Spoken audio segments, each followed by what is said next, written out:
Quran says, وَمَا خَلَقْتُ الْجِنَّ وَالْإِنسَ إِلَّا لِيَعْبُدُونَ, and I have not created the jinn and man except so that they worship me. And if you don't worship him, then God says, فَأَمَّا الَّذِينَ كَفَرُوا فَأُعَذِّبُهُمْ عَذَابًا شَدِيدًا فِي الدُّنْيَا وَالْآخِرَةِ وَمَا لَهُمْ مِنَ النَّاصِرِينَ.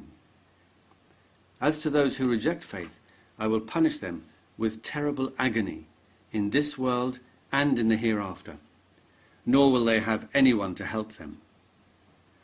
When I read the descriptions of God in the Quran, I can't help thinking that he sounds like a very needy God, a God who needs to be recognized, praised and worshipped.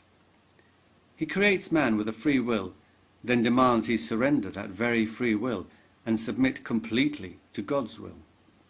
And if man does not worship, praise and glorify him, then he'll roast his skin off, repeatedly. The God of the Quran and the Bible sounds suspiciously human, and not even a very good human, but a power-mad, brutal human, a tyrant, a Hitler with superpowers, or a Saddam Hussein with weapons of divine destruction.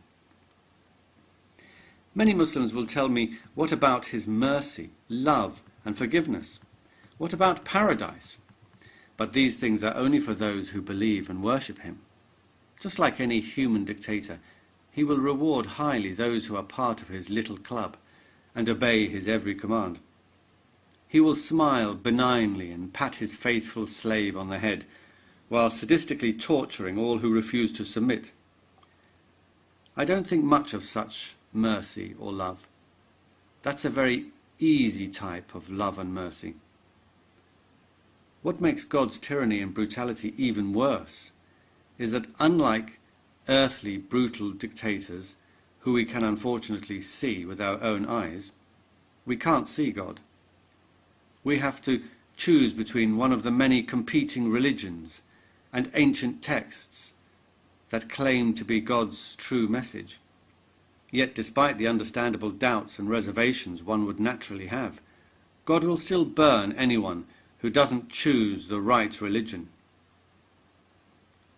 If there is a God, and if he has indeed given us a mind to think with and reason to reason with, then I cannot but come to the conclusion that the description in Islam or any other religion is simply not real. They are man-made constructions. They describe a God with human needs and weaknesses. In fact, when compared to the best, wisest and most noble of mankind, the God of Islam and the Abrahamic religions is not even a very good human being.